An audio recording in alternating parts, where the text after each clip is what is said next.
Okay, I got the red smoke. Gun runs north to south, west of the smoke, west of the smoke.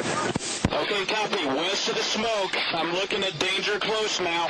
Come on with it, baby. Give it to me. I need it. You're cleared hot. Copy, cleared hot. What questions do you have, sir? You said you had questions. I do. The first question. Hold on. How many do you have? Well, I know right Several? off the top of my head. Yes. Okay.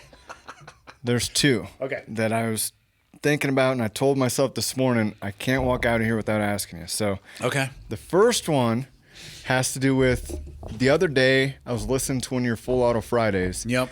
And you were mentioning having a difficult day. Oh, yeah. Calling a woman a dusty old cunt. You did. Yeah, I did. Yeah. And I Still relatively proud of that work. Upon self-reflection, I'm happy with it. I can't imagine saying that to someone. Yeah, you can. Yeah, that's true. If they get you to that point. I have to leave out some of the details because it involves family. And there was a lot that got me to that point. And most of the time, and there's not many times, I try not to talk to people like that because I almost always feel bad about it afterwards. Even if I feel like in the moment, fuck yeah, like that's how you do it. Up one side of somebody and down the other. Most of the time I feel bad about that. Not this time though. I'm pretty happy with it. But we have to leave the details out. It was a rough day. But it was a combination of, it was one of those days, I was talking to a buddy on the phone and he basically said, you met chaos today. And seems like you made it to the other side. There were personal issues, professional issues, another personal issue, a professional issue. And about 2/3 of the way through the day, I just started laughing. Like, what the fuck is going on today? Nothing was going right. And yeah, like I said in the episode, though, for whatever reason, I kept going back to the headspace of this is kind of awesome. Because it gives you this, specifically with one of the issues was with my older son, just some legal stuff. It gives you the chance to be the person that those people need, which is pretty cool. Mm-hmm. And I'm glad I was able to recognize it. There have definitely been times in my life where I was given the opportunity to be that person and I wasn't. You know, you fall short of it. Or I probably didn't even recognize, hey, this is a really important opportunity because I just was too immature. But that day, yeah, fuck that day. Today's episode of the podcast is brought to you by Black Rifle Coffee. Hey, America, let's talk about coffee, not watered-down drive-through blends or beans you can't pronounce. We're talking real American coffee. Black Rifle Coffee, veteran-founded, roasted right here in the USA, built by those who've worn the uniform, to those who've got backbone, grit, and love this country. And right now, from June 23rd to July 4th, they're launching the Buy a Bag, Give a Bag campaign. For every order of coffee, they're going to donate a bag to an active duty service member. The mission, deliver 15,000 bags straight to the front lines around the globe. Whether you're into something smooth like Loyal Spirit or you want to get after it with Freedom Fuel or the legendary Dark Roast Tactisquatch, there's a roast for every kind of patriot, ground, whole bean, or K-Cups. Every sip supports the ones who serve, and now it literally fuels them too. This summer, don't just drink your coffee. Join the mission and make it count. Head to blackriflecoffee.com and help deliver 15,000 bags to America's warfighters. Black Rifle Coffee, veteran-founded, American-roasted. This is America's coffee. Back to the show. The person receiving that comment stopped them in their tracks for just a second. I would imagine. Yeah. I didn't share this on that episode. There was another person there that day, also a woman, and I did call her a dusty old queef. I haven't heard that word in like 15 years. You're welcome. She was also nearly 80. I'm not perfect. I do the best I can. Upon reflection of that comment to her as well, pretty happy with it. Yeah.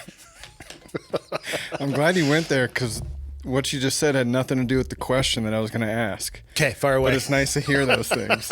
The question was, you had mentioned how at no point during the day did you feel like you had to run away or disappear. You can't. And I was wondering if that's something that you believe came from the values you learned from your father and your mother, something that was trained into you.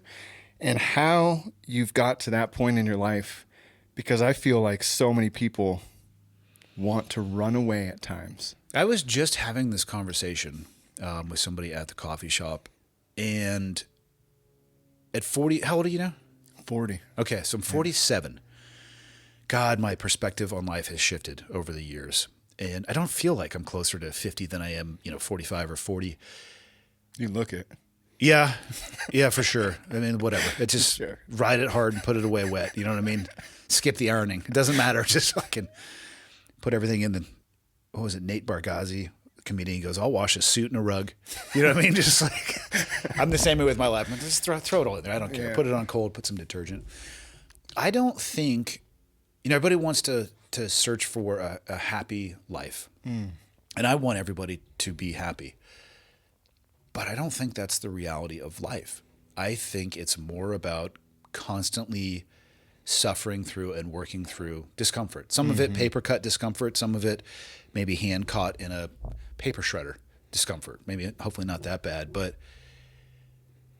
I think if you can accept the fact that life is going to be hard at almost all times, you're going to be okay.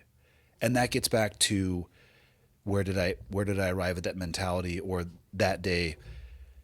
I've had days where I felt like I want to run away. Don't get me wrong. That day, for whatever reason, I feel like I handled it okay. I'll give myself a C on that day.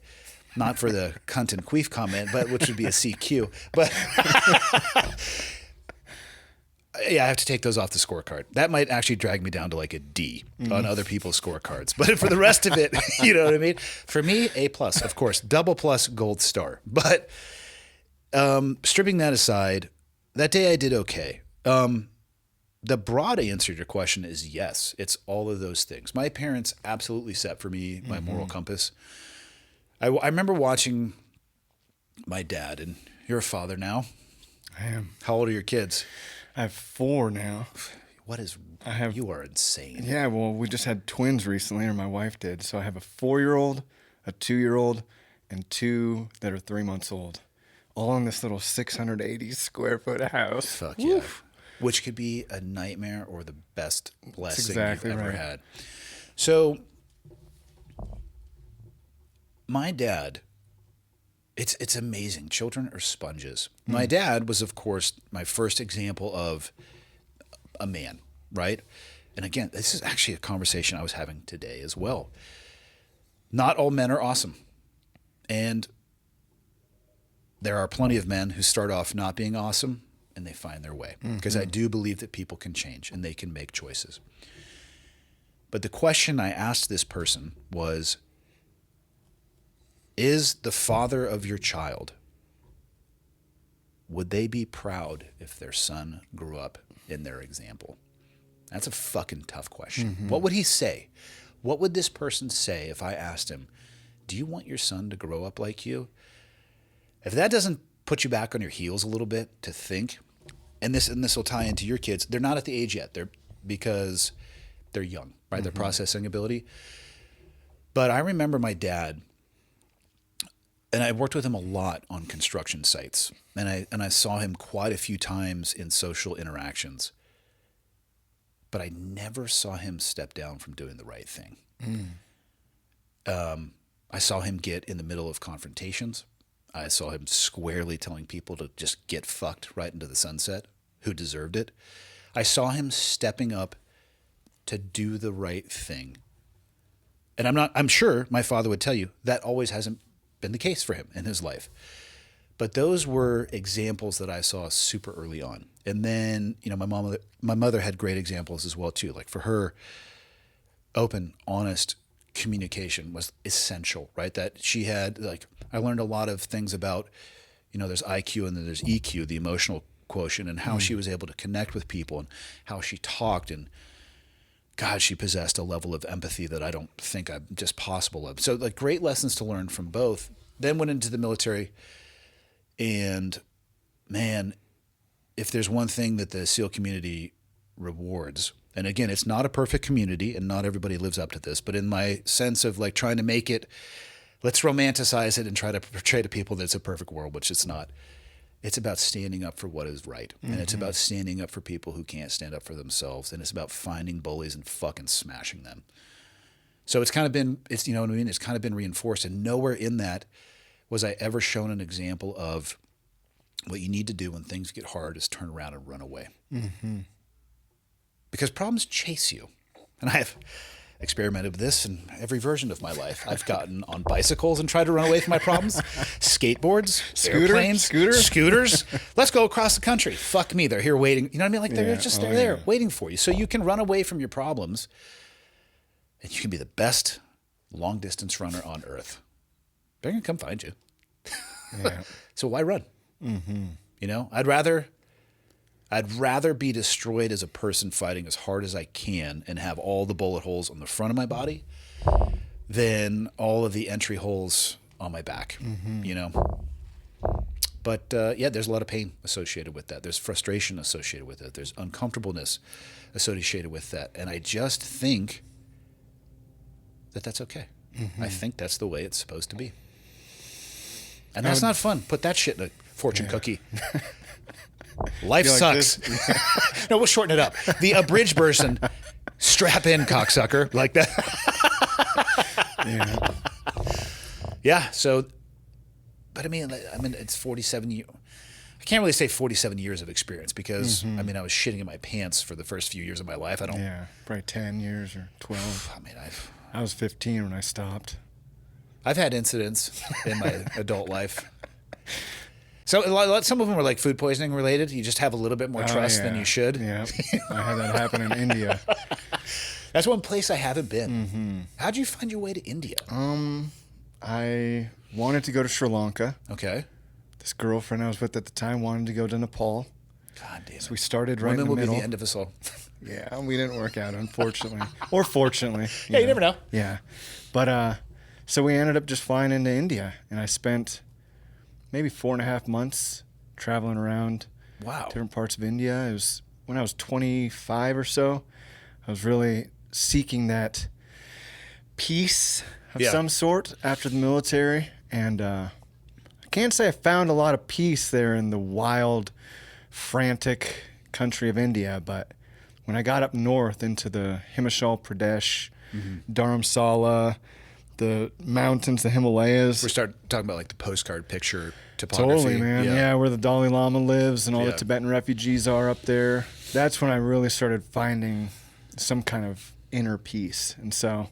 Have you been able to find it now wherever you are? Because I'm not a spiritual person. Yeah. But I tell you what, if you deal with your shit, you can find peace in chaos. Man, no doubt about it. I know that now the most chaotic place that I'm at any point is in my house with my kids. And just wait. Just wait. My counselor reminds me that babies are born as babies, not as teenagers. That is true. So you can have time to develop those skills that are required for you to be a good parent when they are teenagers. But it seems like that's... Here's what your counselor's not telling you. Children are designed to sharpen their teeth on the bones of their parents. They're going to destroy you. They're going to do everything you don't want them to do. They're going to take all of your life experiences and say, hold my beer, Dad. You're telling me that I shouldn't do this? I need to go see it for myself. You're going to lose sleep. Oh, man. You think this fucking is the natural color of my hair? This gray? I didn't have a single gray hair until I had children. I don't know if that's true at all, but that's what I tell them. Yeah. It is the single most rewarding and utterly terrifying thing that I have ever been a part of. People think combat's hard? Okay. Yeah. There are aspects of it that are hard. You want to talk about worry? Launch a 16-year-old girl into the world. Start meeting her boyfriends. Yeah. And we also now live in a world, the world you and I grew up in, hypothetically. Sometimes I would tell my parents I was going places that I wasn't. I'm just going to spend the night at my friend's house. We were not at my friend's house. We were in fucking San Francisco. In the electronic age, now you can kind of see where your kids are. And, Life 360 is an app that I have nothing to do with professionally. Don't get a dime from it. It's a great tool to just track where your loved ones are. You can create circles, and there's like little pins, so I get an alert when they come home, which is nice. Not when you're trying to sneak in the house. And then, of course, there's ways around all of this, but I have really open, honest conversations with my kids. I've always told them, tell me the truth. I'm going to be able to tolerate the truth a lot better than a lie that will lead us to the truth eventually. Now we got 2 things we have to deal with. So they're really honest. And sometimes I have to say to them, I need you to shut the fuck up. All right? Because I don't want to know this. It's like that. That honest. Yeah. Every topic is on the table. And it's fantastic. And obviously I'm a little bit tongue-in-cheek talking about it because I would not give up that level of communication for anything. But then you know what they're up to. And goddamn, you're worried, dude. It can be wild. Yeah, I'm getting worried just thinking about it, man. You should. You're causing live in anxiety. My goal is to really just keep your counselor on the tab for the next 2 decades. Yeah. You should live in a state of crippling anxiety and fear as a parent. I feel like that, but I think it's going to really exponentially grow here in the next 12 years, Oh, dude, you're 15 gonna be okay. years, 8 years, 1 year. My 4-year-old the other day, she told me we were driving back from our friend's place. We go every Wednesday for dinner. And we were getting back home. She's on my lap driving the car. We pull in, park. And she goes, Daddy, when I'm 16, I'm going to steal the car, run away, and get married. I was like, okay. You know, and I really believe her, man. She's just a firecracker, dude. Don't believe everything that somebody who believes in Santa Claus says. I believe in Santa Claus. No, you don't. No, you don't. Or the Easter Bunny. Whatever floats your boat, that lays the chocolate eggs. Here's a better question. Where does that come from? Where in the ether does a 4-year-old have that level of... I mean, what I'll tell you is this. She will never remember saying that. Do you have any memories from being 4? No. Yeah, right? I struggle to remember 40, if I'm being honest, most days. Been hit in the head a lot. But... Where does that come from? How does she have any understanding of that concept or construct? I don't have the answer to that. Yeah, I don't think she really understands. No, not at all. What she's saying there. I mean, she watches quite a few. She already knows. She's like, shows. I have daddy, and this is how I almost shut his heart off. Oh yeah. So yeah, you stand by. Yeah, she knows that. Yeah, parenting is it's the most powerful thing that I've been through, no doubt about it. Yeah, it's the coolest thing ever, man. It is, man. And seeing these kids grow up, seeing my wife give birth. Wild. I mean, all 4 were natural, no pain medication, vaginal births. She did, yeah. The twins at home. Yeah. And 3 of them were at home. One of them came out with a broken arm, unfortunately. Yeah. The other like ones rubber were at that age. She'll be all right. Yeah, she healed up in no time. Yeah. But seeing that, I mean, this last one with the twins, it was crazy, man. The whole deal was crazy. Do you have a doula there or some level of medical help? Just okay. Yeah, there's a midwife. She's got another midwife with her. Okay. And then there's a trained nurse that was there with us. With the twins, there were actually 3 midwives and the trained nurse, so there were 4 practitioners there. If she had needed a higher level of care, I know you moved, and we can. I definitely want you to kind of bring me up to speed between what's happened since we last talked. You live in Alaska, spoiler alert, which I'll probably talk about in the intro anyway, so not really a spoiler alert. What would the process have been to get her to a higher level of care should she needed it? We live only about 25 miles from a hospital. Okay, so closer than you were previously. Actually, I didn't move since last time we talked. Oh, okay. I thought you had. No. Okay. No, I bought the property in 2012. Gotcha. And that's when I moved from Seward to the property where I live now. Okay. But if you were in Seward, how far would it have been? You can't give, you'd have to fly to Anchorage or Soldotna. Okay. And so they don't give birth in Seward anymore. Okay. Yeah. I feel like there's probably some horrible stories associated with that. Probably. That's not great. People pride themselves on being like the last ones born in Seward, which, to each their own. We all need to feel proud about something, but I guess. Either way, man. Yeah. My wife, I mean, from the time, I don't know if you ever saw the movie, there's an old Clint Eastwood movie. I think it was called Honky Tonk Man. And in the movie, Clint Eastwood, he's just a drunk. He's probably 30, 40 at the time he made the movie. He's a drunk who plays guitar and sings songs as a country guy. Well, at one point, he ends up getting together with this young girl. It's kind of a weird scene. I think she must have been 13, 16, somewhere too young in the movie. And he gets with her, and he wakes up the next morning. He's drunk and hungover. And the first thing she says is, "I have conceived." And she swears that she's pregnant. And he's like, "Oh, no." He starts scrambling, getting out of there. Well, I don't mean to be personal here, but after our second child, my wife and I's sex life kind of plummeted. Yeah, that's how it goes sometimes. And that's what I figured. And we didn't run away from each other. Yeah. And so finally, at one point, we're sitting downstairs and we're talking. And my wife is like, "So you don't even want to have any more kids, do you? You don't want any more kids?" And I was like, "Savannah, I told you I want to have 6 kids. Yeah. Of course I want to have kids." Which is psychotic, by the way, but it is. Moving on. But she says, she said, "Well, how? How are we going to have kids?" Well, I say, "Well, it's called the birds and the bees." You know how. So we go upstairs. About 15 seconds later, Yep. My wife is like, she didn't say I've conceived, but she really felt it. And women's intuition is a thing. Isn't that something, man? Yeah. And I swear to God, the next day, a few days later, she swore that she says the squiggle of my powerful sperm. Your seed was just tilling, just fertilized dirt. Yeah. I don't know if I buy that last part, but I'll go with the intuition. I don't think you can feel that. I don't know. I don't know either. I'm literally talking out of my ass at this point because I do not have the plumbing parts associated with that or that experience. But I do think there's some intuition associated with that.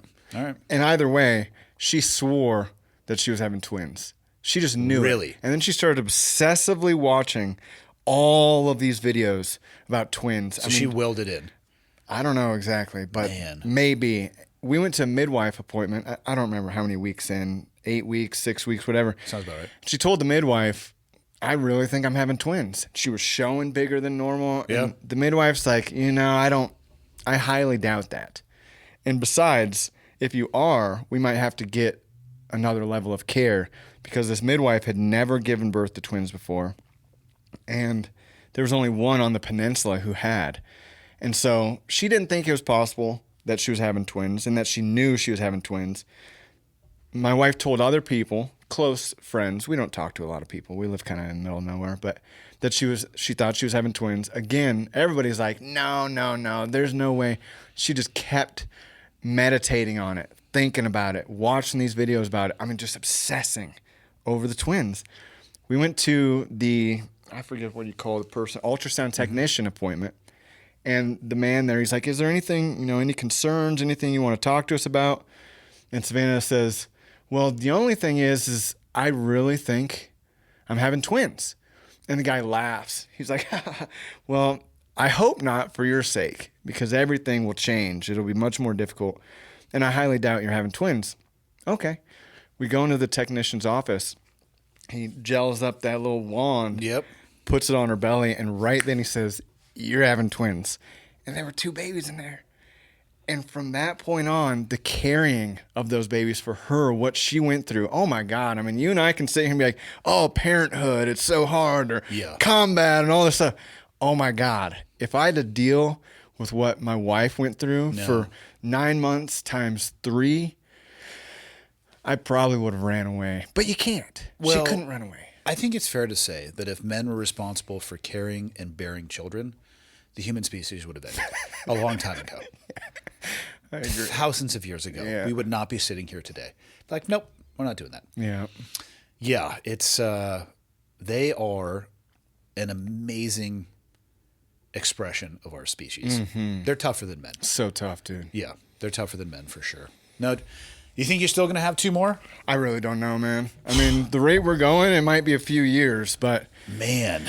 But we could, you never really know. But we're getting older too, The other day I was driving, I was thinking, man, I'm going to be like 60 when my kids are 20, 18. I'm going to be that old dude. You're still going to be okay. I believe so, too. Let me ask you this. You're 40 now. Yeah. How old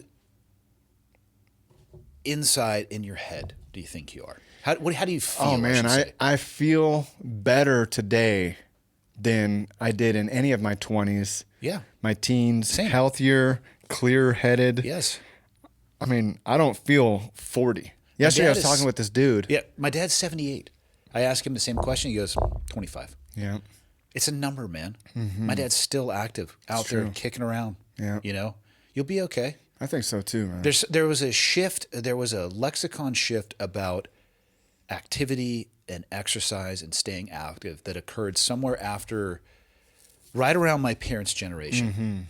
It's just being active is now kind of just a part of life. You know, I mean, people are talking about longevity and you're going to be okay. I love that you say that because I don't know what it's like here, but where I live, I mean, I'll look around, whether I'm at the fair or the store, and dude, we might be active, but people are big, bro. So they're going to die uncomfortable deaths due to type 2 diabetes and get their limbs sawed off. Yeah.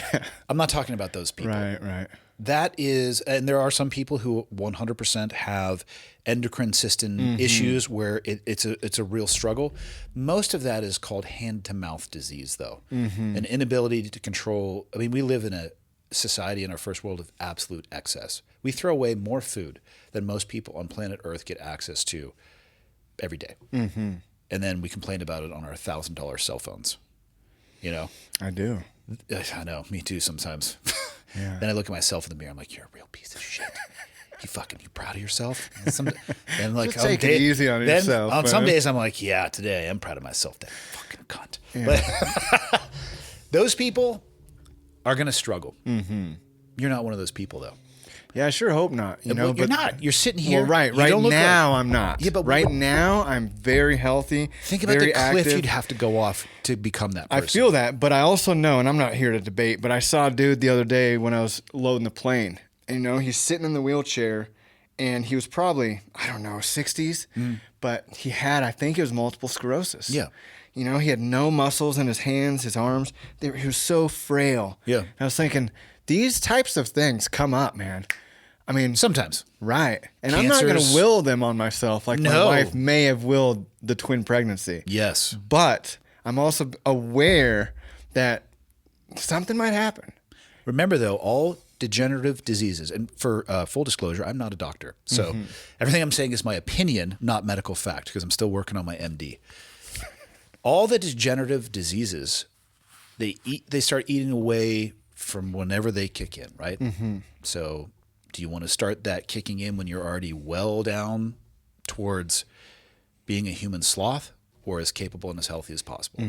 Right? So you can't control whether or not we get those. Some of them are genetic. Some of them are probably lifestyle based. But if you push yourself to that place of health and are thinking about longevity, yes, you might get that. But at least your runway is starting from such a better place. Because imagine those people that you're talking about.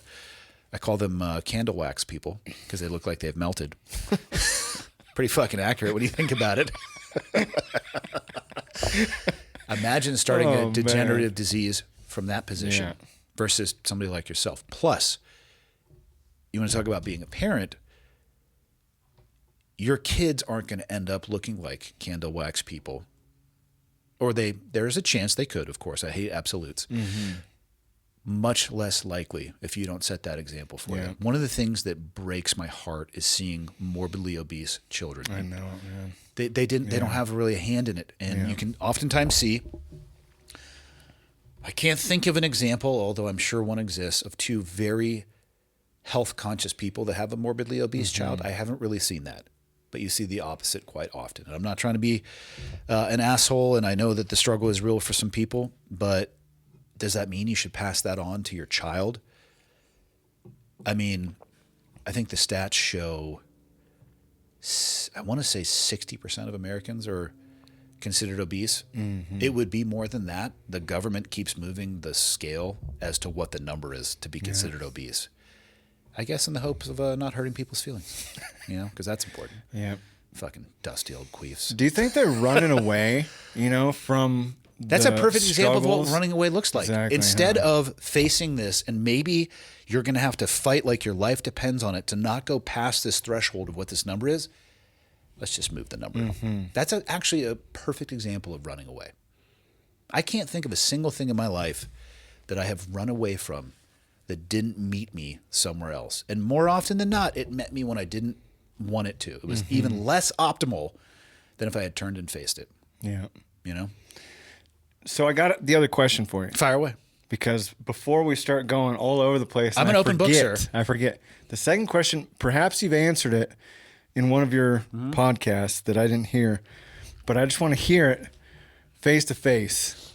As a man who did get married and divorced before I was 20. Yeah. Didn't take it seriously at all. Got back from my first tour and was just fucking fucked up, dude. And That's what 20-year-old men are, though, by definition. It's true. Yeah. Yeah, you add the military combat experience into that. It's not a good... It wasn't good, no. And then you add alcoholism. Nice. Active alcoholism is a real pretty picture. Strong work, sir. Yeah, thanks. I did a good job. I don't regret it. I do.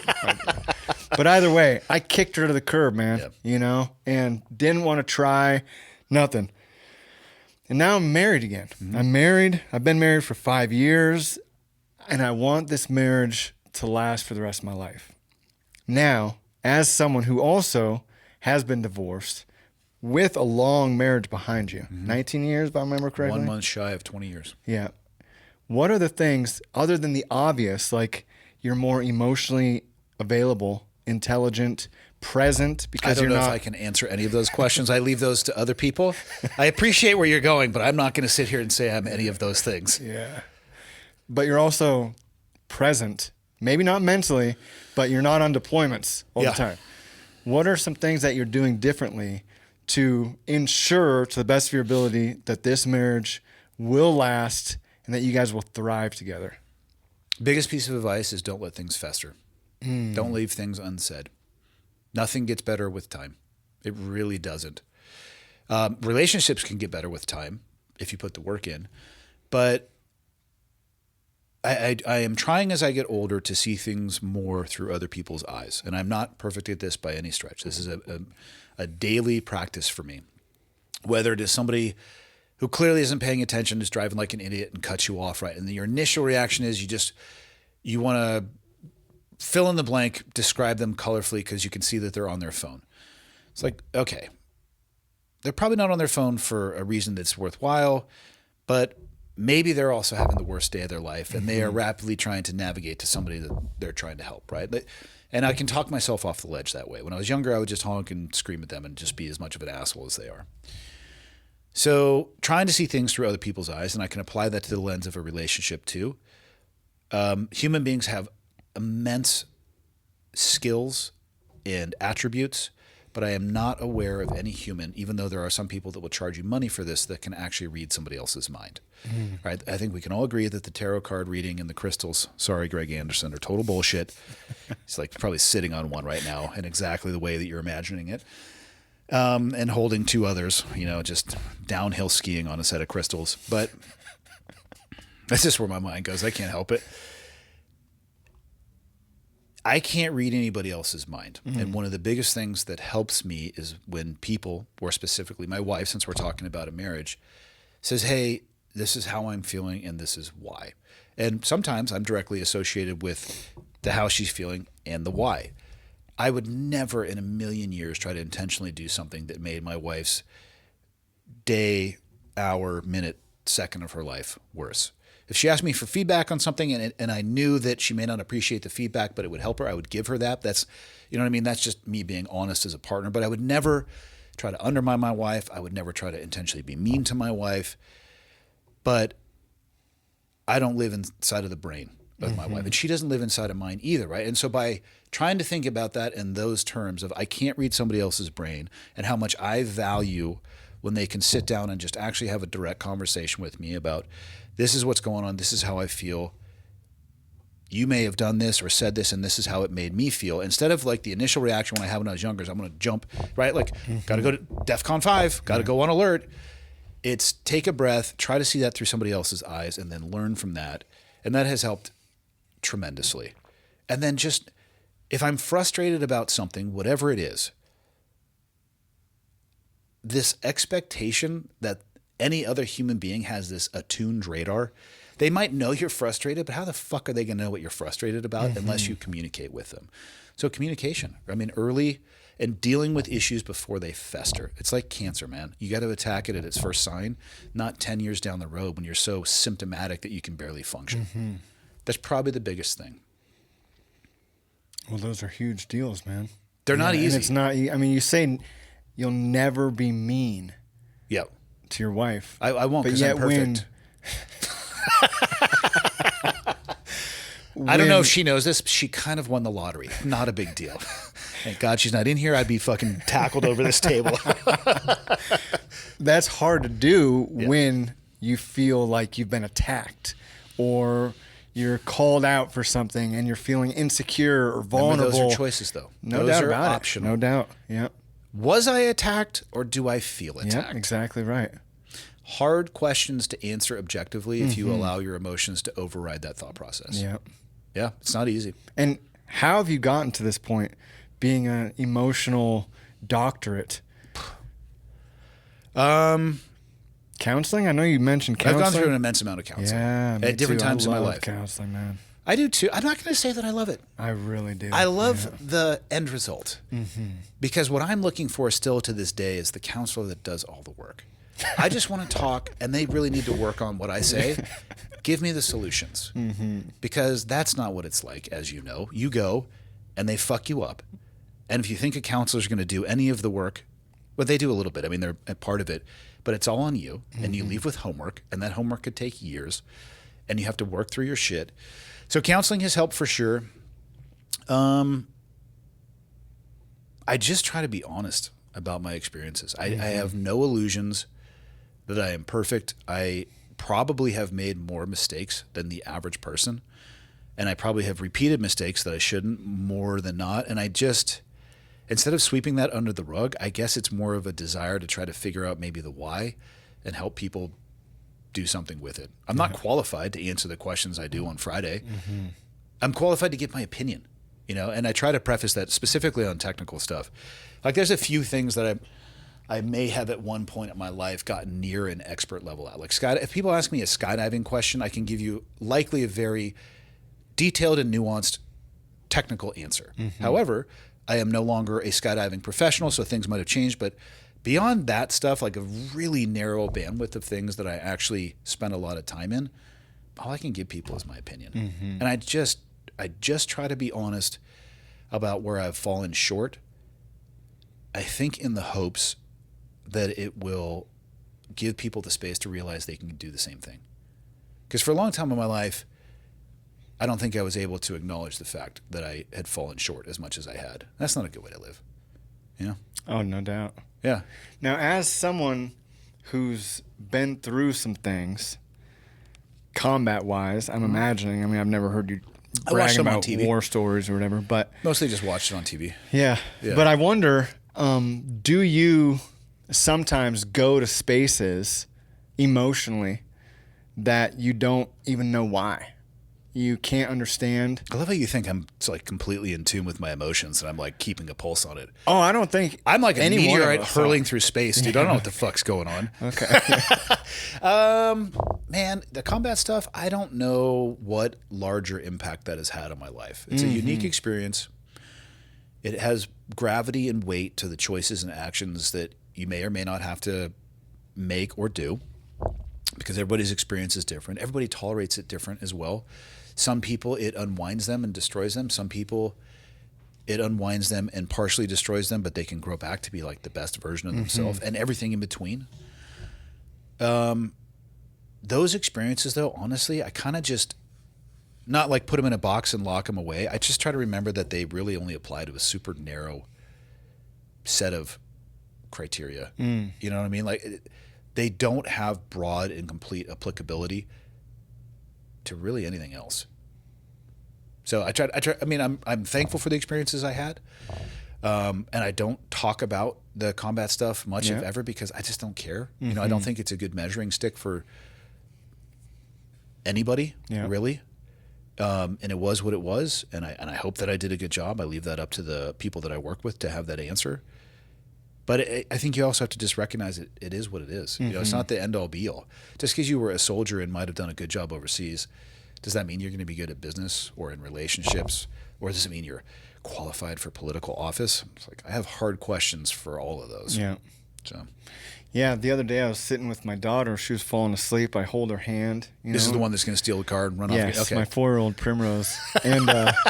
And she asked, no, she was crying that night. She was crying, big emotions, crying and crying and crying. And finally she's winding down. I'm holding her hand, tucking her in, and I'm asking her, Primrose, why are you crying so much? What's wrong? And she was taking deep breaths, and all she could say is, I don't know. And it really made me think about so many people who I know, men, myself included, who will go on these roller coasters, don't know why, don't know where it comes from. Is it from military? Is it from childhood? Is it just because I didn't have breakfast? Yeah. It could be so many things. Is it a full moon? You never know. Did I get a tarot reading? Maybe. Are your crystals running out of power? Do you need to plug them in? I love that you're talking like that. My wife's sister owns a store out in Kansas City that is You all understand based, I'm joking, right? Okay. yeah. All based around crystals and tarot. That's her whole thing. I need you to email me the link to that because I'm going to send that to Greg Anderson. All right. But yeah, going back to the emotional stuff, man. And then sometimes if I'm not going to say I'm in it with my wife, but if I'm feeling distant or detached, and I'm not really wondering why, because I'm not typically that guy who thinks about the why of everything. But sometimes I do wonder if and where it comes from, if it's from military stuff. And also, as I was driving here, not to keep rambling, but I was listening, you know, I'm thinking, before I came, I was listening to some chants. You don't have to have like premeditated questions. It's going to be okay. Oh yeah, no, I feel that. But I was some Gregorian chants. I was getting chilled out in the sun, doing some writing. And then I got in the car and I'm like, okay, who do I need to listen to get amped? And I'm running through it. Metallica. Running through it. And John Prine came up. And I was like, you know, not my typical get amped, but I put it in. And the first song that came on was Flashback Blues. And I am not familiar. Yeah, and he's singing about detaching from the current situation with his wife because he's going on a flashback. And I know he's a Vietnam veteran. Who knows? I don't know what he did there, but that made me wonder about flashbacks. What is the deal with flashbacks? Are they real? Are they not? What are they? Do you experience them? No.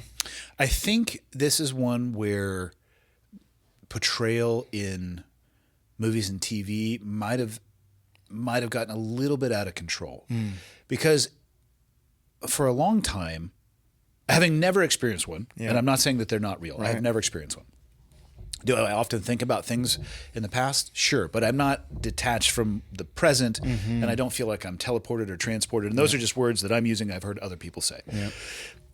It's a really common movie narrative, like the broken soldier narrative. And the flashbacks, and oftentimes, what do? They literally will jump back to like a scene in the past. I don't know if that's helping anybody by portraying it that way. I do think, and this is, again, based off of hearing people or talking with them who have experienced that, it's 100% real for them. I just can't speak to it with any level of personal experience, but I do think the portrayal that people are used to seeing is probably relatively inaccurate. It's not helping anything. Yeah. How about yourself? You know, I think I had one. I Like say today? think. No, thank God. Right now. No. Maybe that'd be deja vu from the episode a couple years ago. That would be. Yeah. But I wanted to first apologize in case I repeat anything that I said last time because... Well, I'm going to need you to repeat some of it here because I was going to ask you to bring us up to speed. Yeah. It helps make the episode stand alone. Okay. And that way, because otherwise, what people have like, shit, pause, go listen to the other one, come listen to this one. Okay. You can do a little wave top as to before, and then honestly, I'm fascinated what you've been up to in the years since we talked last. And the reason I said that is because I didn't listen to it. Why would I? You know, so I have no idea what I'm on either. Yeah, I wouldn't either. But either way, to the flashback thing, I was thinking about it on the drive in because of that song that came on. And, you know, it was, I think about 6 or 7 years ago, I was working maybe 5 years ago. I had just started working with this nonprofit out of Homer. It was called 907 Vets. It was just starting up. I was working as a peer support specialist for a tribe, the Ninilchik Traditional Council, trying to help people get off drugs and alcohol. Having a hard time being successful with that. I can't get them off. Either way, this organization formed because of it. I started trying to work with vets. A lot of people suffering, holing away. Either way, the organization kind of plummeted. But that's not the point of the story. One of the things we did was we went on a charter boat. And I love catching fish. I love being on the water. I can't say I love being around a bunch of other vets. It's kind of one of the things. I don't really hang out with other vets. I'm not really into the talking about it and the stories and whatever. I might be disassociating. I don't know. Well, you might just need a different circle of vets. No doubt about it. You know what I mean? Because I know exactly what you're talking about. And sometimes those circles, that is what they like. But those people who like doing that find those circles. And other ones connect through that shared experience and talk about everything but. So it might just be the particular circle. Yeah, I'm still open to meeting others. But either way, we went out on the water. And it was out of Homer, Kachemak Bay. It wasn't a rough day. I've never in my life puked because of seasickness, just to say. I have. It's not fun. Yeah. Stays with you for a few days. I did puke one time. I was commercial fishing in Bristol Bay, and I ate like a boiled salmon egg sandwich, and I got done eating it, and I puked. Like right after you got done eating it? Right after. That probably had something to do with the food preparation, sir. I think it did. Yeah. But either way, we're there, and we're fishing, and we're having a good time, and the captain, he was this, probably 6'3", chain smoker guy who smelled like booze. I think he was still drunk. He may have slept on the boat. I don't know exactly. But he keeps coming in back where we're at fishing and just smoking and smoking. And that smoke was mixing with everything. And the people there, I don't know what it was. But we limited out. We caught all of our halibut, all of our rockfish. We didn't fish for salmon. And at one point, all the fish were on deck. They pulled them out to take pictures. And there was blood, going around, these dead bodies, fish. And guys were celebrating, and they were holding up the picture, holding up the big halibut. The grip and grin. I don't know what you call it, but holding that up and putting the smile on, and the smoke was mixing. And all of a sudden, I really did feel like I had transported back to my first tour. Man, what an interesting set of circumstances that triggered that. I get that. Yeah, and it was, I'm not trying to be Mr. Detail-oriented guy, and I by no means want to pat on the back, but in my first book, Warflower, there was a scene that was in it that one of the agents who expressed interest wanted me to cut it out because it made the American soldier look bad, look other than honorable. And that's where my mind went. Maybe it was just me thinking, but it felt like more than that. And it was like we had just gotten a firefight, and there were some dead enemy combatants. And we piled the bodies up, dude. Yeah. And some of the guys there, they were pissing on them. Yeah. They were taking pictures with them, putting their boots on their heads. And then we got done with that, and we ended up throwing one of the bodies in the back of the chow truck because it was going to go back to base. And we were laughing, about how they're going to open the back of the truck, and there's going to be a dead Iraqi back there. And, we thought it was so funny. I don't think it's funny now. I don't see the humor in it, but something about that moment brought that back to me, and I leaned off the back and I started puking, and I just puked off the boat, and then I end up coming up from the puke, and that captain, he pats me on the shoulder, and I swear he blows smoke in my face, and he's like, "We got a greenhorn on deck, there's one on every boat," and I just didn't have anything to say. I was just. There's nothing to say. Yep. He's not. Good luck explaining what you just did to somebody who doesn't have that experience. That's the only time I've ever experienced something that was so vivid like that. I think it's a good thing you threw up. I would say that is you reconnecting with the person that you are, the story you're telling. I totally get hey, this is going to be fucking hilarious. Context matters. Yeah, no Context doubt. Doesn't mean that what happened is okay. I totally understand everything that you described. But the throwing up thinking about that situation is more normal than thinking it's funny. Even though in the moment, I understand the gallows humor of that. Yeah. I think it's a good thing. Yeah.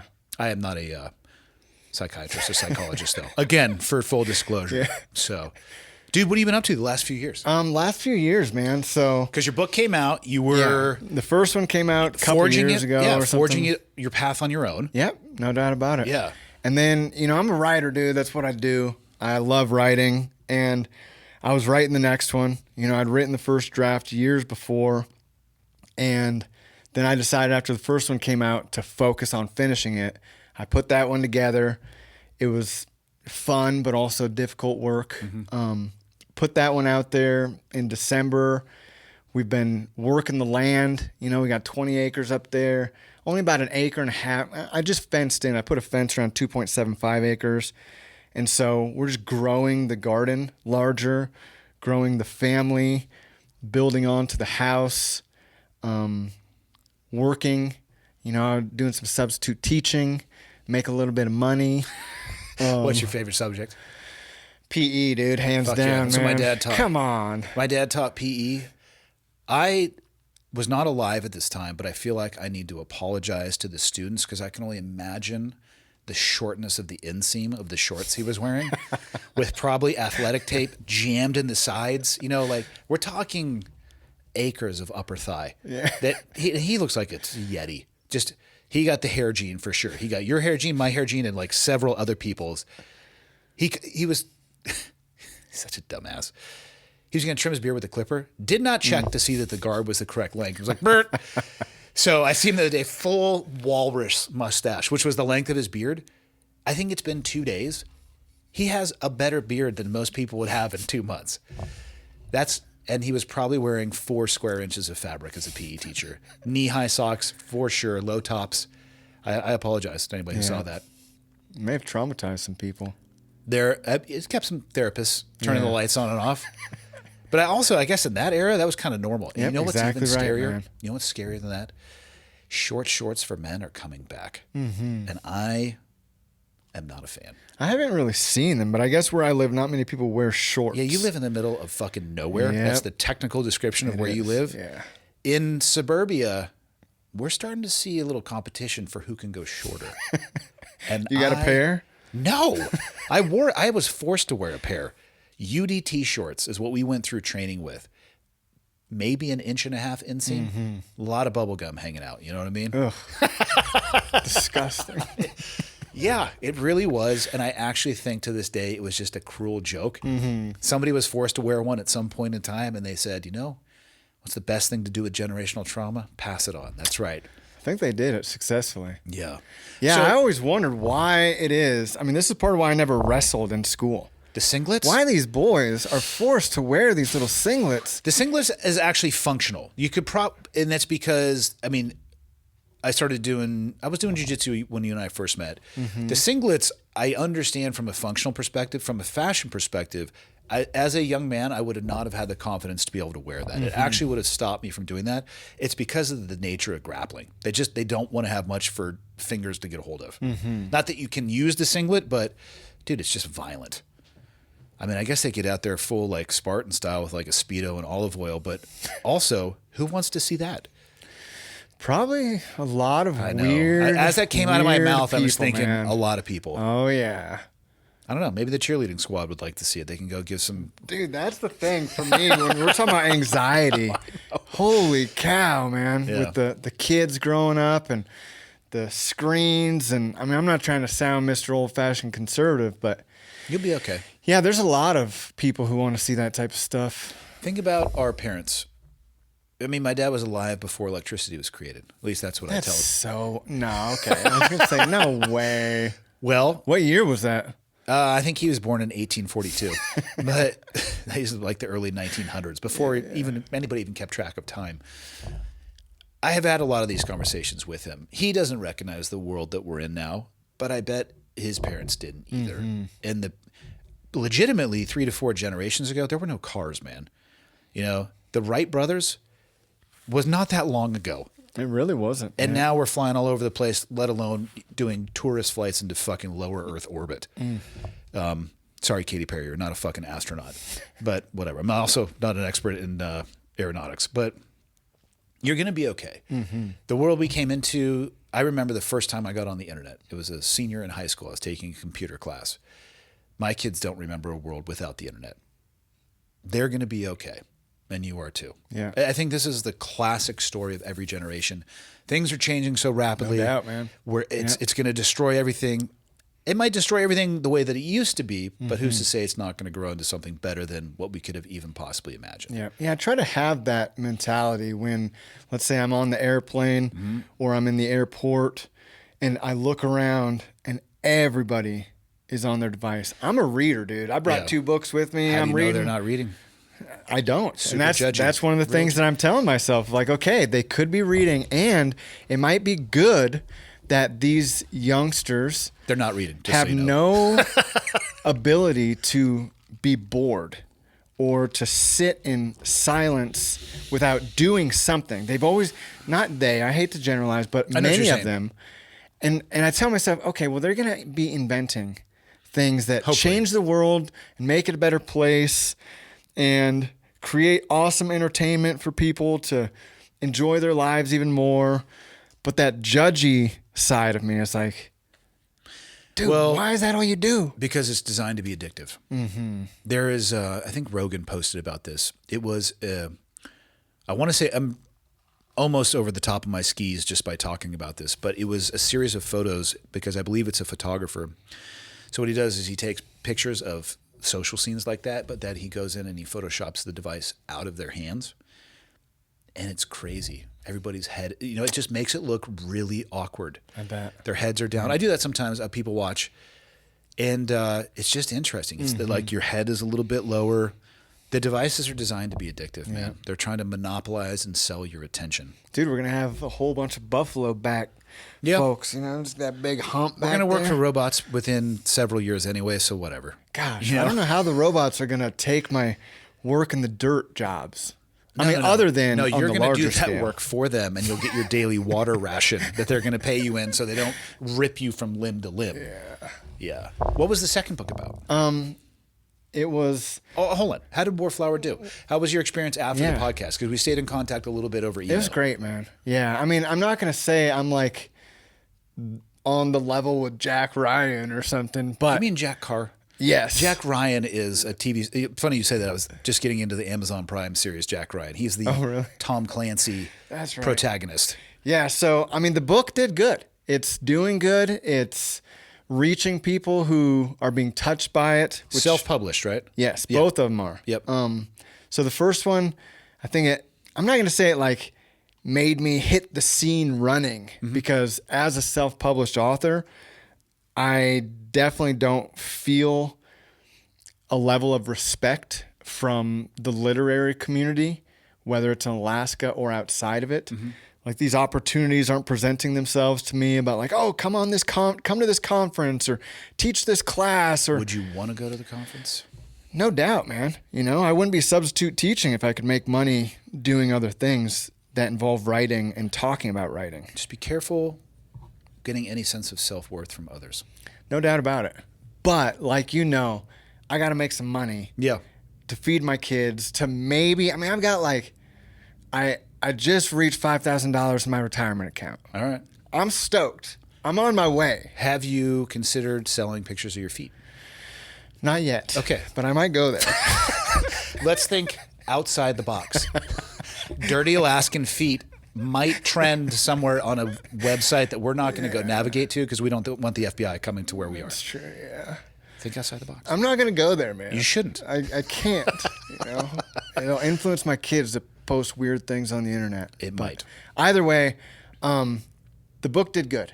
Good. And more than any of that, what it provided me, I believe, was and is the family that I have, man. The healing journey that I went through writing that first one, taking the years. It took 15 years from start to finish to process the memories, how I remembered them, whether they're real or not. Yep. Exactly, I don't know. But and man, the healing journey from that, it got me to sobriety, which I thank God every day. I'm sober and still have been. I was when I met you 2 years ago. I still am now. I just reached over 10 years.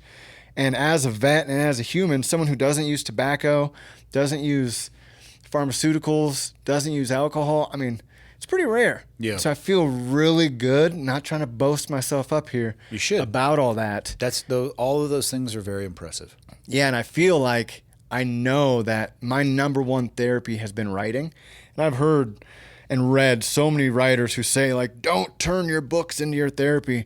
Hey, man, I'm not trying to please you with what I'm doing. I know for me, that's what I did with my first book. Now, after I did that therapy... Hold on. Before you go to the second book, have you had people reach out who were impacted by your book? Yeah, I did. Would you trade that for any dollar figure on a check? No, man. Yeah. No way, dude. I mean, in my first book, I probably made, to this day, no more than $7,000.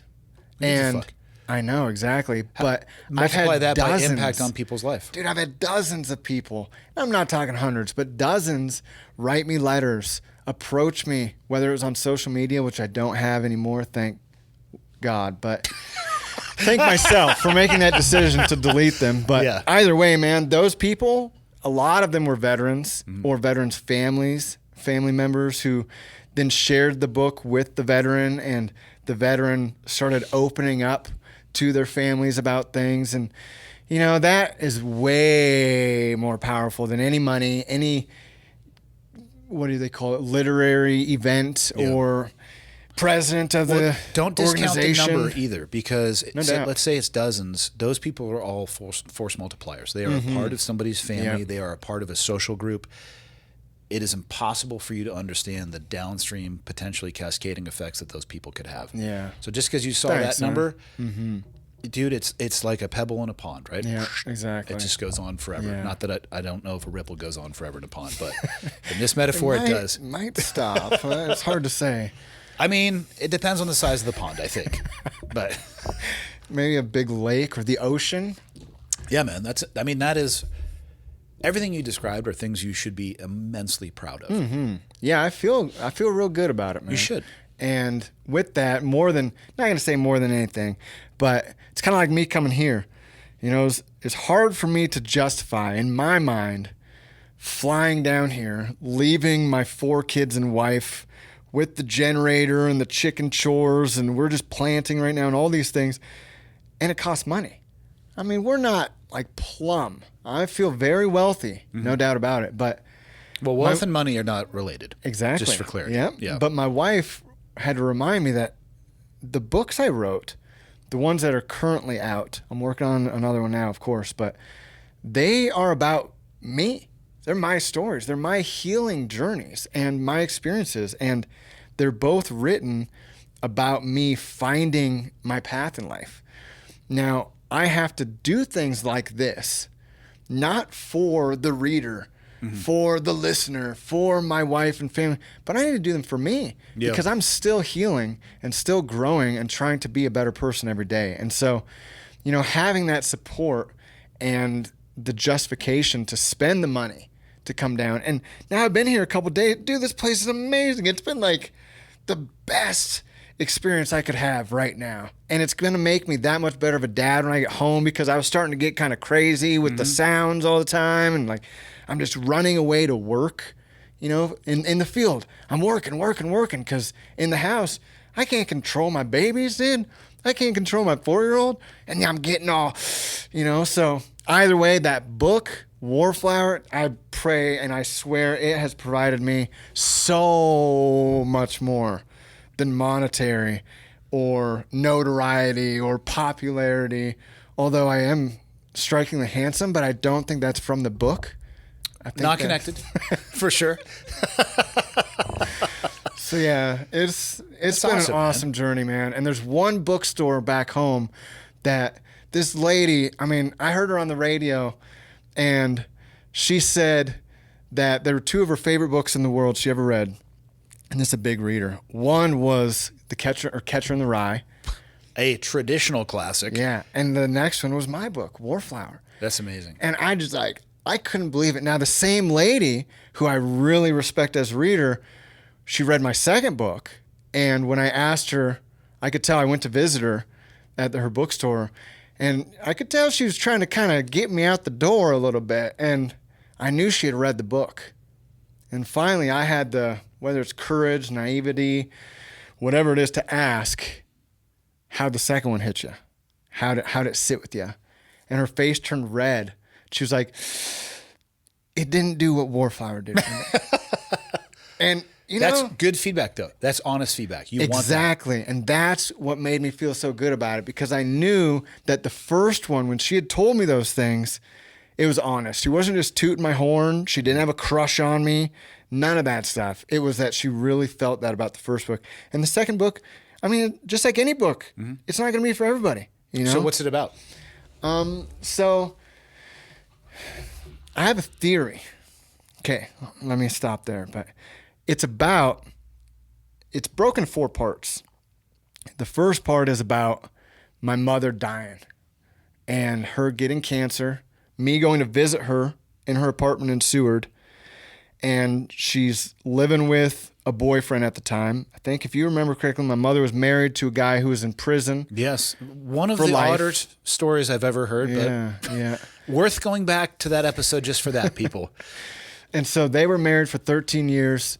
She divorced him, and then she went through, a string of boyfriends. Not my business. You do your thing. You've been 13 years without intimacy on a physical level. Okay.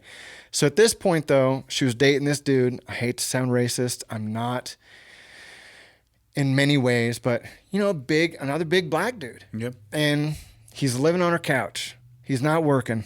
And my mom worked at a grocery store. She wasn't making bank, But either way, she was just such a sweetheart. Maybe sometimes a little victim, but bless her heart. I come to visit her in her apartment there. And she got rails, dude. She's whistling, out of her breathing. And she's swollen. She had been swollen for... It was this gradual swelling process that I didn't recognize until after her death. Swelling of the lymph nodes, swelling of, basically the whole body. She had swollen up over a couple years. Cancer is the most fucked up thing. I lost my mom to cancer as well. Yeah. And she never did swelling, but it was just, honest, I swear to God, you couldn't have, but it seemed as if you could have put your 2 fingers around her leg. Just a shell of the woman that raised me. That had to be tough to watch. Bro. This episode is sponsored by Incogni. Let me ask you a question. This is going to be rhetorical, I think, for most people. Have you ever been notified that your information has been part of a data breach by a company that you didn't realize you had ever done anything with, or you're pretty certain that you hadn't? Or how about you subscribe for a free newsletter, and shortly after that, you start receiving spam from a lot of unknown senders? Or maybe you register for a store's loyalty card, and before you know it, you start getting spam in your mailbox and phone numbers, or phone calls, I should say, from numbers that you don't recognize. How does this happen? Well, organizations, entities are constantly trying to gather your personal information and then sell it to anybody who will buy it. Here's what these data companies look for and hold most often: full name, email, home address, gender, phone number, education, relatives, social security number, employment history, and your shopping habits. That is out there in the marketplace being sold. This is where Incogni comes in. It is a personal data removal service. It automatically removes personal information related to you from public websites, such as search engines and private databases.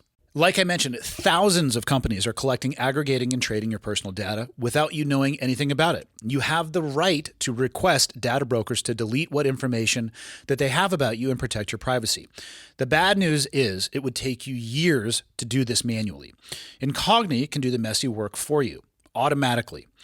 Incogni helps you protect your privacy and take your personal data off the market by reaching out to data brokers on your behalf, requesting your personal data removal, and dealing with their objections. They have a new unlimited and family unlimited plan.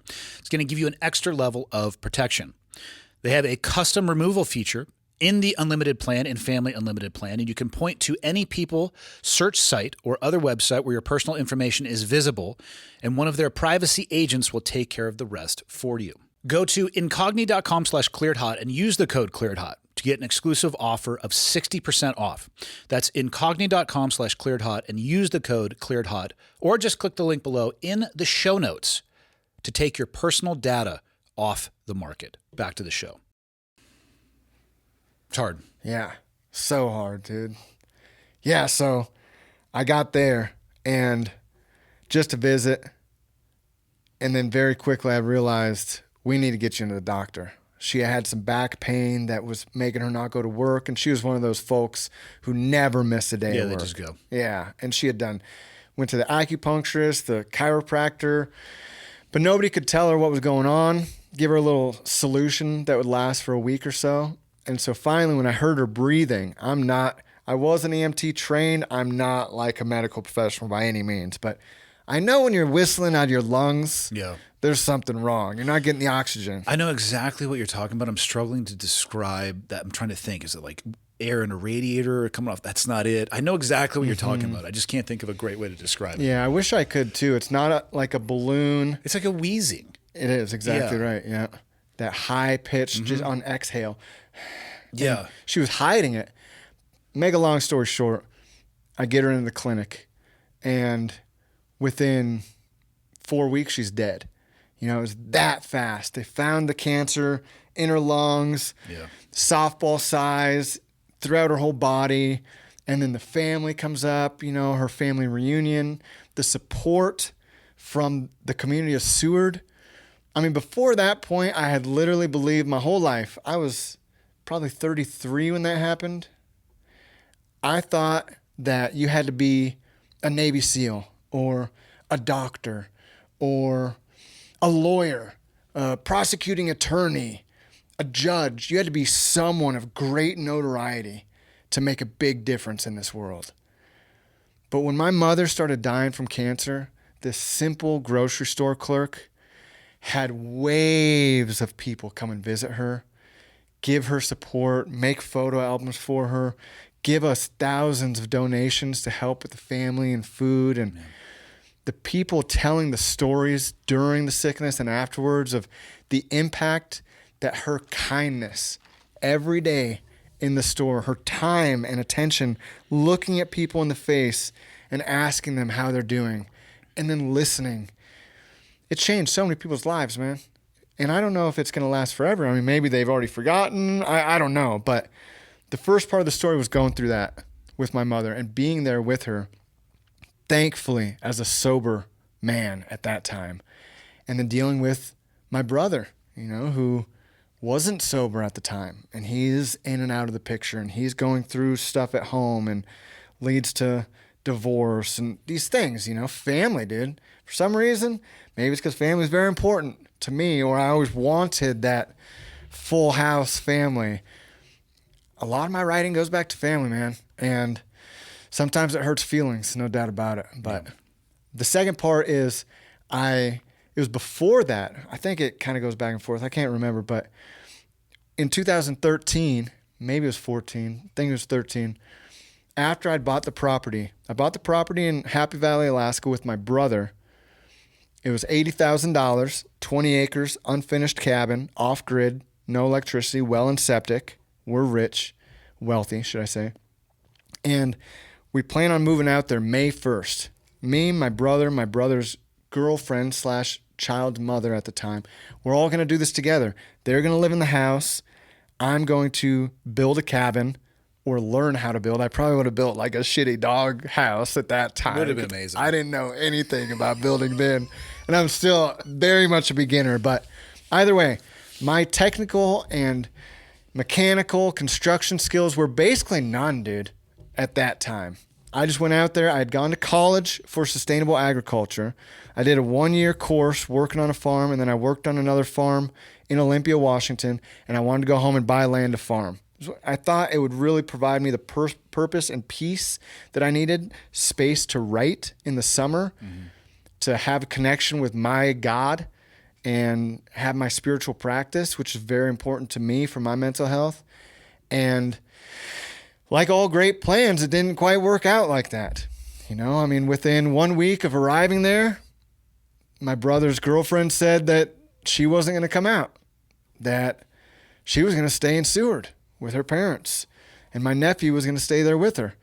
So my brother started going back and forth to Seward, and you know, it's 150 miles. Yeah. And so that's where he was working. Make a long story short, it was a trek for him.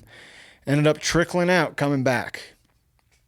They end up saying they want to bail out. They don't want the house anymore. And then they don't want to pay on the acreage. And, we had split. Yeah. We bought this place with the money I'd saved from the military that was dwindling.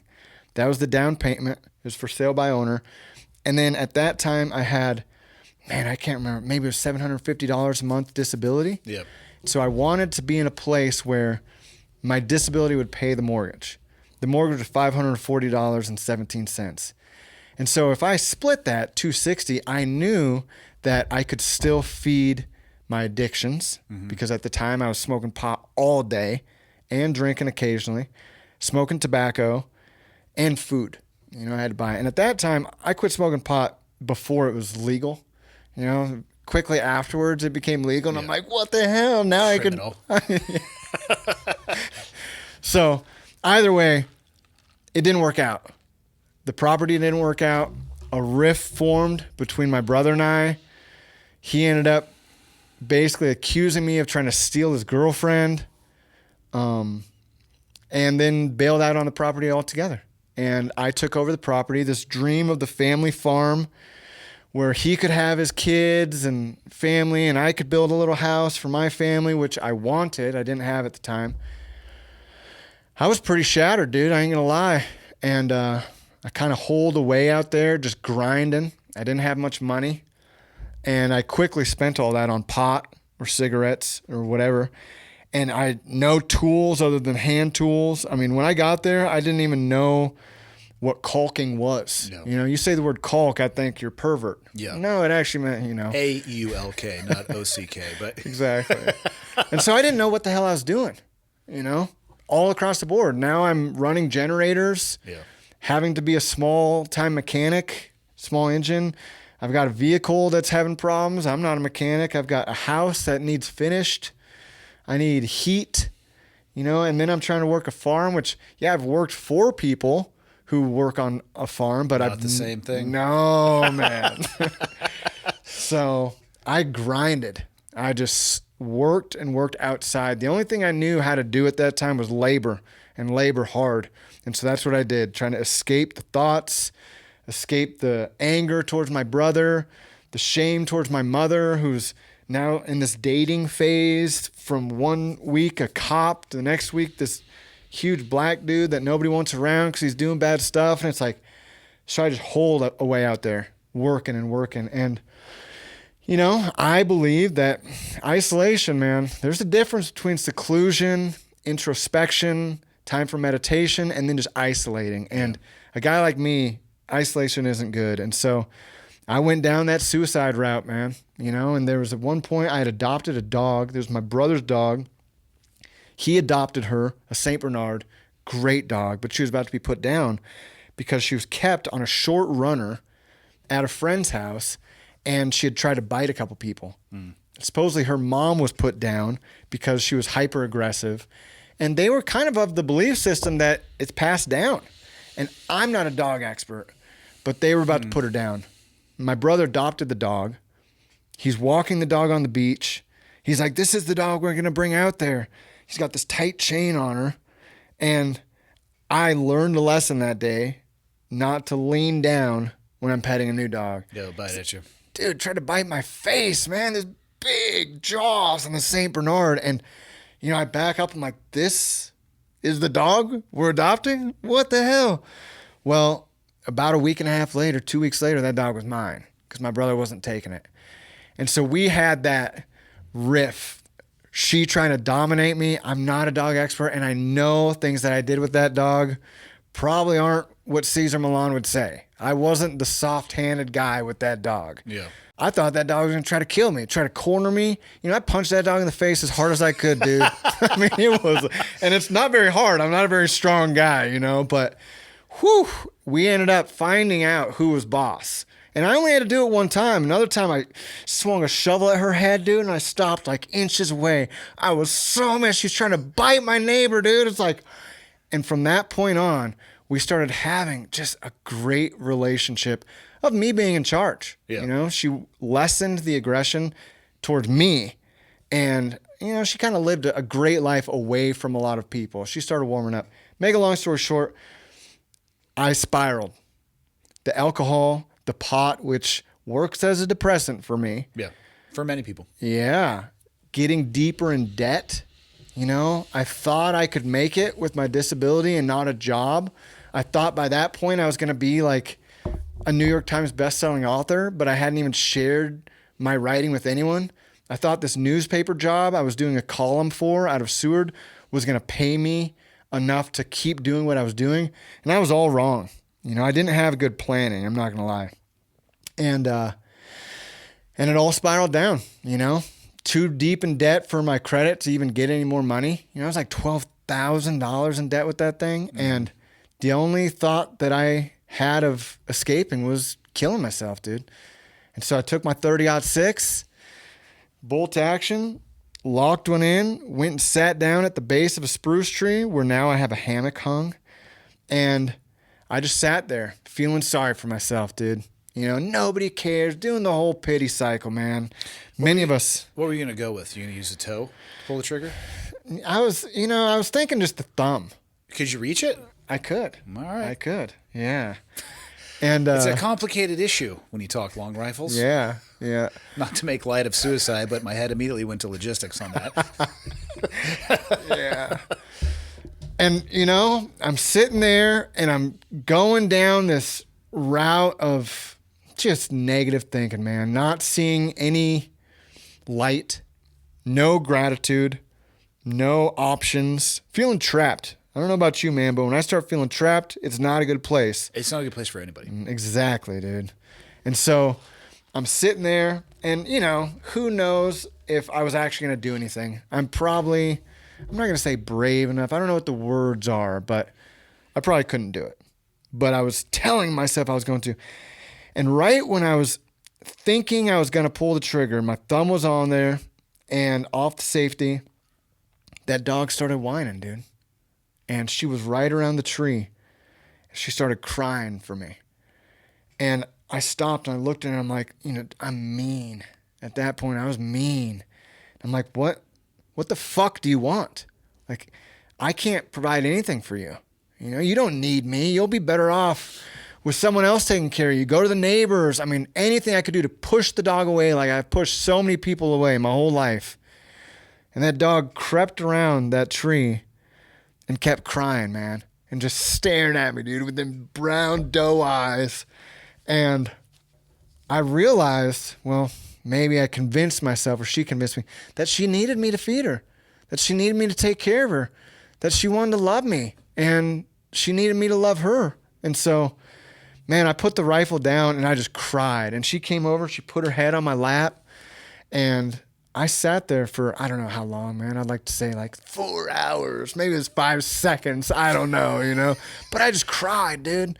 And I'm not going to say I'm not a big crier. I'll basically cry in any movie. Mm-hmm. But real life shit, I don't cry very often, man. You know, my mom died. Like, I didn't cry. I just got to move forward. You know. But at that point, it was like all this stuff came out of me, and I just cried and cried. And so after that, I thought the best thing I could do was go back to Seward and not be around people. This was like the only option I thought. I didn't have much money. I had no money, but I knew I could get work in Seward, whether it's for a newspaper, restaurants, Boys and Girls Club. I'm the guy to work at the Boys and Girls Club. Doesn't sound like a very healthy fit, but I could put on a mask, man. Mm-hmm. And so that's what I did. I left the homestead, locked the door, and went back to Seward, where I was able to rent a cabin for like $450 and start working in a restaurant, making enough money for that and to pay off my debt. After I wintered there that year, probably 2013 actually still, I was going to go back to my property because I was going to work again. I was motivated again, got rebuilt. I holed away playing guitar. You know, I love playing music and singing songs and writing songs. I got a lot out of me. Thought I had a good handful of songs, if not a CD worth, and my book. I'd done a lot of work on it, man. Not to mention a lot of other writings. I'm just a writer, you know. And so I was like, okay, I'm going to go back. Well, I still wasn't completely out of debt. And I knew, well, I didn't know. I thought if I went back to Happy Valley, I would have to get a job. and the jobs are further away than in Seward. And I didn't know anyone there. And so I know that in Seward, at least people know me as someone who works hard, and I could find work. And the industry in Seward is so fast-paced in the tour season that at that point I was working as a busser. You know, I'm a 32-year-old war vet, and I'm bussing tables, having the 18-year-old kid train me, which was great for me. You know, I needed that humility, and I didn't want to talk to all the people. And I was able to make like $300 a night, you know, just cash, not to mention the hourly rate. Very quickly, I paid off the debt, stayed there for the summer, and then I decided I was going to take all of my money that I had saved out of the bank, and I was going to ride a motorcycle into Mexico. That was like my plan. I had been through a couple girlfriends during that summer, trying to get back out there and open myself up again. And man, the hurt that can come from that, boy. So makes the long distance motorcycle ride seem appealing. Yeah, it did. So that's what I did, man. I took out $10,000 from the bank. I didn't realize it was so hard to take out all your money at one time. Yep. Put it in an envelope, flew down to Washington, bought a KLR 650 outside of Eugene, Oregon, and then rode down through California into Mexico. Quickly had to turn around. I'm not a good planner, I ain't gonna lie. I didn't have the permits or even a license for the motorcycle, insurance, anything. I was just riding. Perfect. Yeah. And I had no phone, no compass, no map. I was going, man. And, you know, over the years, it's funny because I thought of you when I was finishing my book. I thought to myself, what would Andy, I mean, it's not like I wear the fucking bracelet, excuse my language, WWJD, but WWAD. You know? I'm not like that. But I was thinking, what would Andy and his SEAL buddies do or think, these special ops guys, regarding this character in this book who just goes with no plan, no idea. Respect it. No idea how much money was in this envelope. He just spending. And I almost changed a couple of the little parts of it to at least be like, he's got a compass, or he bought a map at this gas station. Most people would be envious of that level of just go, of let's pick a direction. And honestly, anybody listening to this, if you can't be envious of that a little bit, because you're describing in many ways freedom. Yeah, straight up. Boundaried freedom, because eventually the envelope will run thinneth. Yeah. But most of the guys I work with would probably say that's awesome. That's neat, man. Because I was really feeling insecure about that part of it. It's not it's not a precise military operation. You're literally, me, it sounds like, here's the thing. You don't need a compass to find yourself. Because a compass points to magnetic north. Yeah. That may not be where you yourself is. So they would respect the journey. Yeah. And I brought that up to my counselor, and he had said to me, he had me reframe the whole thing in the sense where he said he works with, he couldn't give me numbers, but many men, most veterans who don't take that leap. Oh, for sure. Who hide and hole away and don't risk the unknown or take those leaps into the unknown out of discomfort, out of fear, out of all these things. But for me to do that, it showed great courage, and it actually makes the main character seem more courageous than idiotic, I would say. And so I would think so. Yeah. Either way, that's what I did. And I ended up holing away. I found this little trailer park in Pinos Altos, New Mexico. And I had ridden, got into Mexico, turned around. I was only there for literally like 4 hours.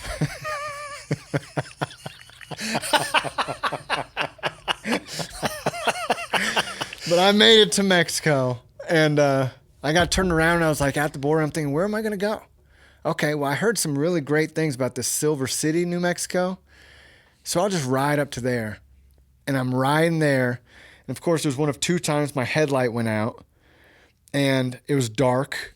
And I was riding like as close to the vehicle in front of me as I could get. Call that drafting. And I found myself at a hotel there in Silver City just doing the same thing I'd done in Happy Valley. Just fucking drinking, feeling sorry for myself, smoking cigarettes, just chain smoking outside, watching Westerns and Steven Seagal movies, which is what was on TV. I'm not a huge fan of the guy myself, but either way, it was there. And I told myself I'm going to ride to this hot springs and this cliff dwellings out in past Pinos Altos, the Gila National Forest. Okay. And I ride out there, and it's just this awesome, slow, winding, just beautiful road. I rode through this little town of Pinos Altos that was like one Western bar and an old fort and a really neat church that wasn't in operation. And then I kept riding, and when I got to that cliff dwellings, I'm an imaginary guy. And I'm sitting there, and I'm looking around the space, and I'm just visualizing these native people hundreds of years before. I'm not a factual guy when it comes to history and stuff, so I don't know when they were there. More for conceptually. Maybe it was thousands of years. I don't know. Yeah. But either way, I decided I'm going to stay here, dude. This feels right for me right now. I need to find a place to rent so I can write and process some of this shit and be sober for a little bit, because I'm on a train again and it's not bound to someplace nice. So I ride back towards Pinos Altos. There's a couple cabins along the way. I stop and I ask them about it, and they're $90 a night, 100 something. And I'm like, there's no way that I can afford that. I'm going to spend all my money. Well, I find this little trailer park, and the lady tells me I can get this little trailer for, it had everything that I needed, more than I had at my house at that time, like a nice proper kitchen and heat and all these things. And it was like $75 for the week. So I was like, all right, I'm just going to hole away here and get sober and right. Well, very quickly, like within hours, I started meeting this group of 3 older men in their 60s, 70s. One was in his 80s, who were sitting around a campfire just shooting the shit, man. So basically, like more than half of the book is about us sitting around a campfire, shooting the shit, learning life's lessons, gaining courage and resilience through learning what they had been through, coupled with some isolation, still drinking myself into fucking oblivion, dealing with war shit that's coming up with me, and still feeling kind of pissed off about my brother fucking over the deal. Excuse my language. Yeah, no, it is what it is, man. And then, not to keep going, the third part is about my dad, my father dying. And as you know, I didn't know my father. I met him twice, and they weren't really the greatest experiences. And when he died, my brother and I went out to his place. He lived in a car.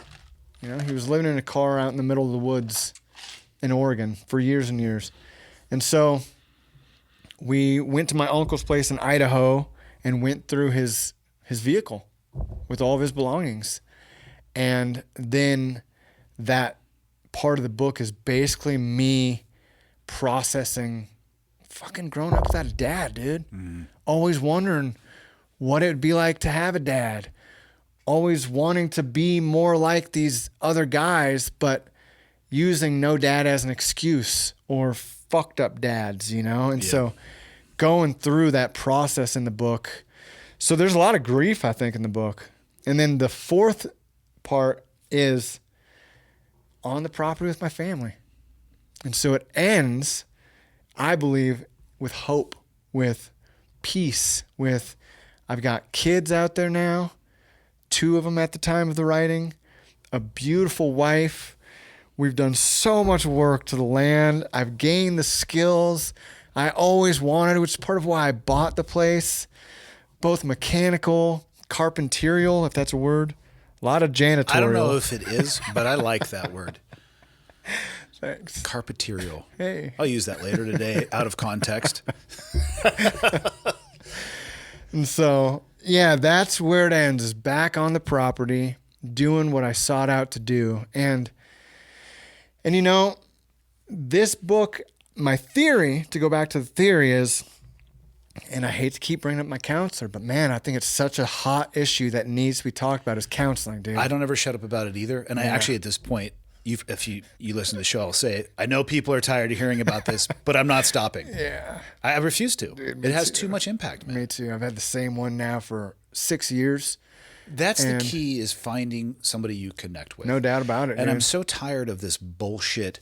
I can't talk to somebody who doesn't have the same experience as me, because then really a combat vet would only be able to talk to a dude who was a combat vet who decided to become a counselor, probably because of his own good experiences with counseling.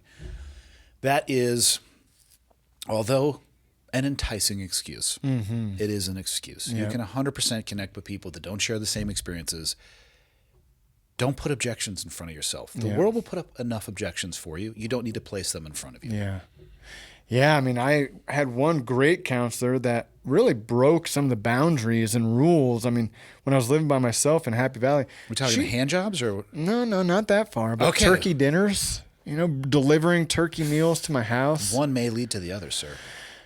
Thank God it didn't. There's an age difference there. But, and then I went through, I went through a couple after that, I think 3, that it just didn't jive with. And that's the move. You go find somebody else that it does. Right. Don't give up on talking with somebody. Give up on the person you don't click with. Yeah. And the reason I brought that up is because I talked with him after the book came out, and I told him my theory, because I'm selling some of the books, whatever. I mean, the sales on the second one are way lower than the first one. Well, what's the second one called? It's called Just Like a Soldier. Okay. But this helps with marketing, just so you know. Yeah, thanks. Your description of it was amazing. At no point in time did you say what it was called. I'm really not good at that. But so my theory is that the first one was such a hit for those who read it because many Americans and others, they really are patriotic. They love their country. They want to support their veterans. They're very thankful for the service that we've done. And they don't really know how. Well, they want to read about the stories that we went through while we're there. And then Warflower, about a quarter of it, if not half, is the first 2 weeks after getting out. And that struggle. Like, I just came back from Iraq and now I'm out. And I'm like, 22, divorced, drunk. Cool. What the hell do I do? And just like a rocket being shot into space. Totally, dude. Yeah. Now the second one, we're talking about fast forward 10 years. Yeah. You know, there's not, I don't know, there might be one war story. I wasn't in a place anymore of writing the war stories. I dumped them in Warflower, and I don't really think about them that much anymore, you know? And but still, the traditional American, I'm not going to say all of them, but path would have been get out, get my GI Bill, find that career to go down, maybe be like, you know, some big name CEO guy of some company using my leadership skills or whatever, which I didn't really have any. But instead mine was just like, I was still a fucking shit show, you know, and still in addiction, still feeling sorry for myself, still just jumping at opportunities, whether they're girls, whether they're a motorcycle adventure, just running, dude, running and running, man. And I think that can sometimes be hard for the public to support the veteran when they're in that space. Because it's like, dude, it's time to fucking buck up. Well, it's the same as supporting a family member that's in that space. Yep, exactly. You don't know, there's nothing you wouldn't do. You'd give them your last breath and your last drop of blood. But you don't know how, because you can't figure out what the fuck's going on. Yeah. You know? Mm-hmm. I agree with you. I think that desire is there for sure. Yeah. It's, you know, nothing in life is black and white. Yeah. I'm sure people have perfect transitions from impeccable military career, crystal clear transition, and they're off to the next. For most people, it's a little bit more gray, like you're describing. And you could argue about degree and kind and all of that stuff. But, yeah, it's rough, man. Mm-hmm. It really is. And so to go back to what you were asking regarding like, what have you been doing? Mm-hmm. You know, it's a strange, slow life that I live, which is how Just Like a Soldier ends. And I think that's another part for readers. I mean, I'm not going to say I study the market intensively, but I do know that people typically want action. Mm-hmm. They want to turn the pages fast, and they want a hero, and they don't really want to read or watch movies that are just slow, man. Fucking boring. Be careful of audience capture. It's one thing that I have refused to do with this show.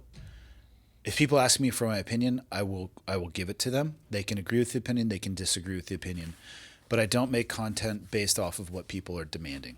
Yeah. Because if people recognize that that's happening, then you are no longer in control of what it is that we're doing. Yeah.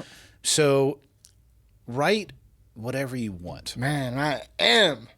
And if you wanted to go down the audience capture route, just write a fiction book, right? Then, because then you can unleash your creative side, and you can kind of target that, because maybe who fucking knows, right? Maybe they do want that. Maybe some, maybe don't.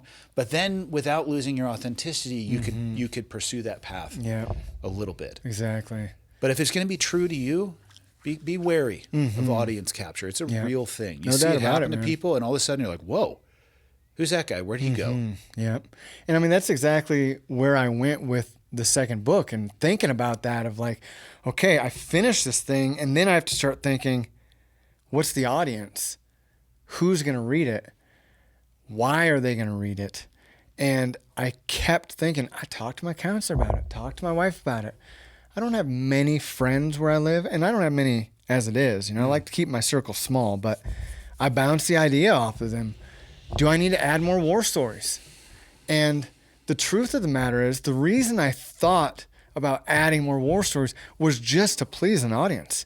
Even if that character at that time in the writing, or me today, isn't living in that space anymore, if the biggest conflict that I'm finding is my tractor isn't able to turn my compost because it's frozen, I'm like, God damn it, it's frozen. I can write about that. I don't need to go back to the war space all the time. Flashing back to the streets of Iraq in the summer where the compost was not frozen. I have a book coming out April 14th of 2026. 0 war stories. Not a single fucking one. Yeah. Refused to do it. I think I told this story about the night I got shot, and I wrote it like this. I went over a wall, I got shot, I fell down the end. That was it. And I think a few more words, but it's 0. Yeah. 0. Are they entertaining? Depends on what the story is and where you're viewing the story from. Some stories may seem entertaining to the other side, the reader, and I had to live through that shit, and it's far less entertaining to me. Yeah. But what impact does it have?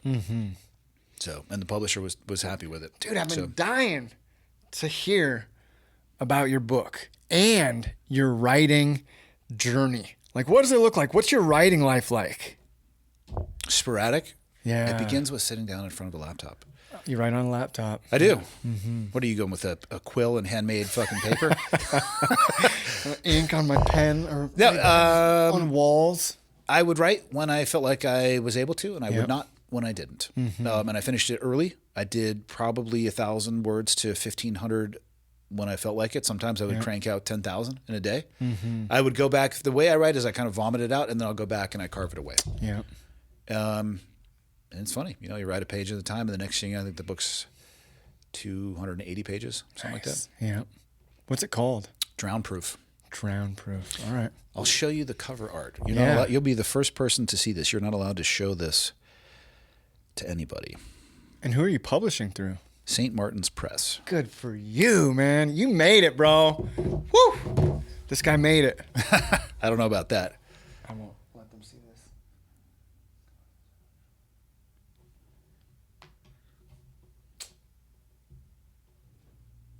They did all the like colorful stuff. Like they made it look good. This is gonna be a hit. We'll see. Yeah. How exciting, man. I don't know, because I've been. Wow. So I just actually handed back. My edits were due the 7th, so 2 days ago, because it went through a legal review, a grammatical review. Thank God, because colon, semicolon, I got an idea. Let's flip a coin. Don't know.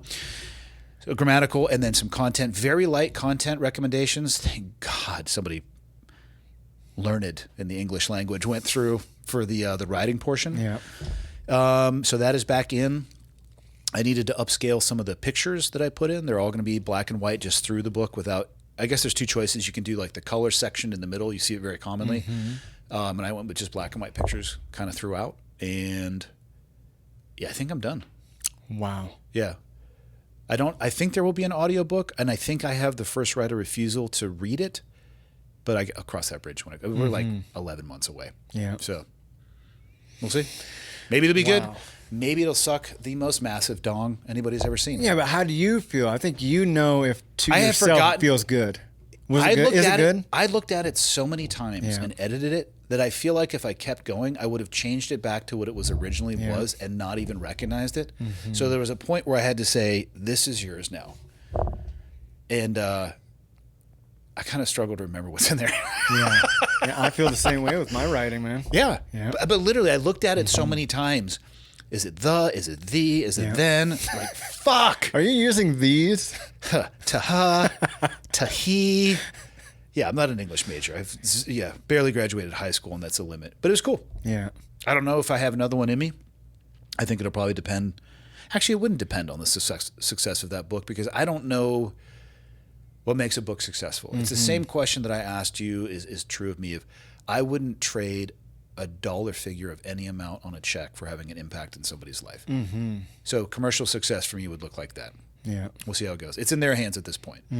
They're doing all the, the cover art. Like, that's them. That shit ain't me. I'd be like, I don't know, take a picture of a chicken laying an egg. That would be a good, So we'll see. Nice. Yeah, man. And so are you planning on doing like readings and book tours? What? I don't know. Are you going to do things like that? God, I might be contractually I hope you obligated come to Alaska, man. No. What? Why? Nobody comes to Alaska. Precisely. That's why I'm not coming too. There's no population, I guess. I feel like I'm contractually obligated to potentially do those things. Yeah. I'll weasel out of it, though. Maybe you'll come to Happy Valley. Probably not. Yeah, highly Probably doubtful. not, sir. Highly doubtful. Yeah. Two more questions for you. Let's hear it, man. Yeah, then I got to bounce out and go pick up Richard, the guy that you met. First one, where's the best place that people can find your book to support you? The best place would be from our family's website, Okay. secretgardenalaska.org. They can also find it basically any other online store. Is there one of those outlets that benefits you guys more, though? Or is there any difference on what makes it back to you? It's kind of tough. If they buy it directly from the store, I make more money. Yeah. If they buy it from, let's say, Amazon or Barnes & Noble or whatever. They make more money. They make more money, but then they can leave like a verified purchase review. That probably helps too, doesn't it? It does help. And so I think really more than, I'm not going to say more than anything, the money's nice, but leaving reviews for a no-name guy like me is super helpful, man. Here's the move. People need to go buy one from your website and then one from Amazon and leave a review. Hey, there you go. You know what I mean? God, you're a businessman, aren't you? No, not at all. That is not a chapter in the book. Last question for you. What is your current VA rating? 100%. Okay, I was going to say if it wasn't, go have it relooked at because I know that you're probably factoring that in your family's economic ecosystem. No doubt about it. Good. Okay. I was just going to make sure that the military gets their pound of flesh up front. I just want to make sure you were getting everything you were deserving of that as well.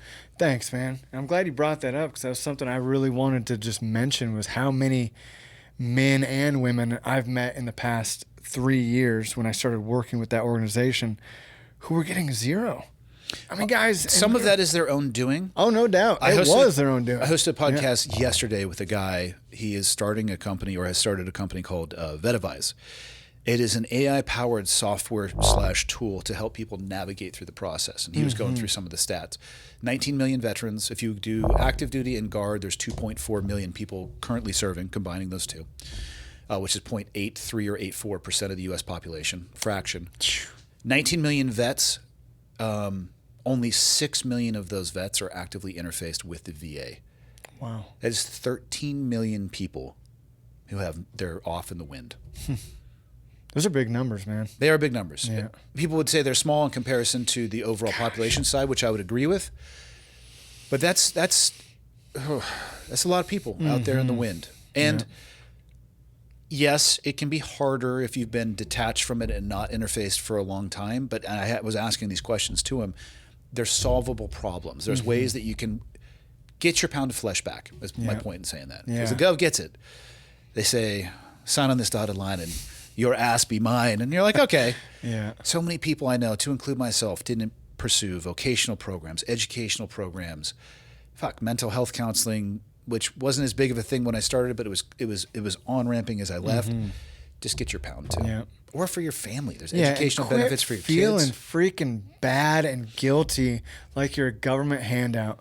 You know, that's what I'm finding with these people that I talk with.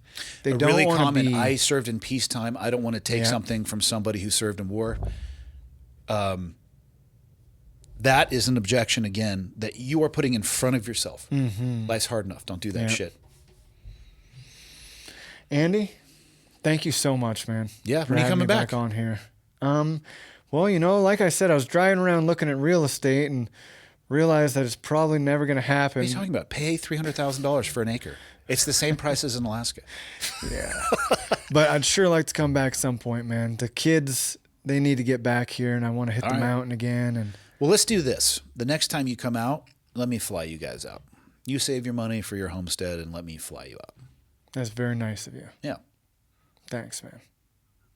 And actually, let me rent you a Ford Taurus in Alaska, and you just drive it, dude. Write about that shit. My whole family, dude. Well, that's a book in itself. I had to go 3 rows.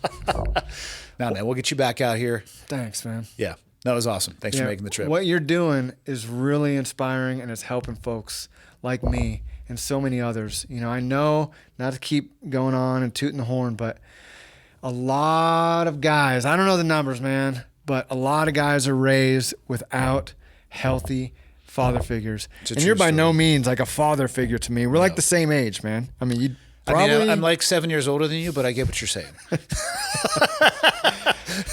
But just hearing what you're sharing, hearing the letters that people are writing in. They're wild, man. I mean, one of the recent ones was a guy talking about, I mean, you read the whole letter. You know, his wife was leaving him. He was dealing with stuff. He never opened up. He was on Instagram looking at booty pics, all these things. And it's like, there are so many men and women, I know, but who need to hear what you're sharing, man. And it really makes me feel, as a remote guy in the middle of nowhere, like I'm connected to this larger community. So well, it's awesome. Thank you so much, man. Yeah, my pleasure. Yeah. Until next time. Until next time. Hell yeah.